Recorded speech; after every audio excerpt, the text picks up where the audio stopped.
नमस्ते बाल दोस्तों। विषय हिंदी कक्षा 4 पाठ 15 सोनू को सीख मिली। पाठ 15 सोनू को सीख मिली। तो पहले हम इसमें शब्दार्थ देखेंगे। केला एटले केळू, छिलका एटले छाल, टोकरी एटले टोपली, सीख एटले शिखामण बोधपाठ, इधर उधर एटले आम तेम, घूंटना एटले घूंटण, कसम एटले सोगंद अथवा शपथ। तो हवे आपणे पाठमां सोनू को सीख मिली जोईए। सोनू को केला बहुत पसंद था। आपणे एनुं गुजराती पण साथे करता जाशुं। तो के सोनू ने केला खूब ज पसंद हता। वह केला खाकर छिलका इधर उधर फेंक देता था। ते केळू खाईने छिलका एटले छाल आम तेम फेंकी देतो हतो। यह उसकी आदत थी। आ तेनी टेव हती। माँ सोनू से कहती, बेटा केला खाकर छिलका हमेशा टोकरी में ही डाला कर। माँ सोनू ने कहती हती कि बेटा केळा खाईने छाल हमेशा टोकरी एटले के टोपली में ज नाख्या कर। इधर उधर छिलके फेंकना बुरी बात है। आम तेम छाल फेंकवी बुरी बात एटले के खराब बात छे। એટલે કે આમ તેમ છાલ ફેંકવી તે ખૂબ જ ખોટી વાત છે। સોનુ माँ की इस सीख पर ध्यान नहीं देता था।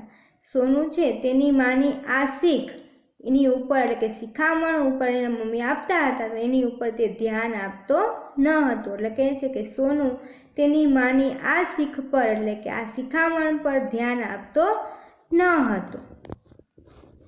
एक दिन सोनू ने केला खाया और छिलका रास्ते पर फेंक दिया। एक दिवस सोनूए केळू खाधु अने छाल रस्ता पर ज फेंकी दीधी। उसी समय उसने जमीन पर गिरती हुई एक पतंग देखी। ते ज समय तेने जमीन ऊपर गिरती एटले के नीचे पड़ती एक पतंग जोई। सोनू पतंग पकड़ने के लिए दौड़ा। सोनू पतंग पकड़वा माटे दौड़ियो। उसका पैर केले के छिलके पर पड़ा और वह फिसल पड़ा। तेनो पग केळानी छाल ऊपर पड़्यो अने ते नीचे पड़ी गयो। उसके घूंटने में चोट लगी। तेना घूंटणमां तेने वाग्यु। चोट एटले वाग्यु हतुं। छाल कोणे नाखी हती? सोनूए ज रस्ता उपर नाखी हती अने ते पतंगने पकड़वा गयो अने तेनो पग लपसी गयो अने तेने गोठणमां वाग्यु हतुं। उस दिन से सोनू ने फलों के छिलके इधर उधर न फेंकने की कसम खाई। ते दिवसथी सोनूए फळोना जे छाल छे तेने आम तेम न फेंकवानी कसम એટલે કે શપથ લીધા। अब वह छिलके हमेशा टोकरी में ही डालता है। अब એટલે કે હવે તે કેળાની છાલ કે ગમે તે છાલ હોય તે હંમેશને માટે ટોપલીમાં જ નાખે છે। तो आ હતો पाठ सोनू की शिखामण। तो अब हम निम्नलिखित प्रश्नों के उत्तर लिखेंगे।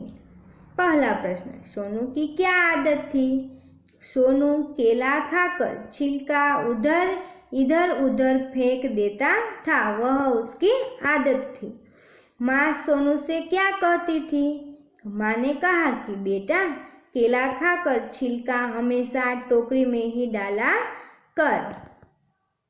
जिस छिलके पर सोनू का पैर फिसला वह किसने फेंका था? जिस छिलके पर सोनू का पैर फिसला वह सोनू ने ही फेंका था। सोनू ने क्या कसम खाई? सोनू ने फलों के छिलके इधर उधर न फेंकने की कसम खाई। सही विकल्प चुनकर खाली जगह भरिए। कोष्टक से सही विकल्प चुनकर खाली जगह भरिए। तो पहली खाली जगह, सोनू को खाली जगह बहुत पसंद था अमरूद या केला। सोनू को केला बहुत पसंद था। दूसरी खाली जगह, छिलके हमेशा खाली जगह में ही डालने चाहिए। टोकरी यहाँ रास्ते, तो के टोकरी में ही डालने चाहिए। सोनू ने जमीन पर गिरती हुई एक खाली जगह देखी। पतंग या तितली, तो कि सोनू ने जमीन पर गिरती हुई एक पतंग देखी। तो बाल दोस्तों, आज हमने पाठ 15 के बारे में जाना। अगले वीडियो में हम पाठ 16 पढ़ेंगे। तब तक के लिए जय हिंद, जय भारत।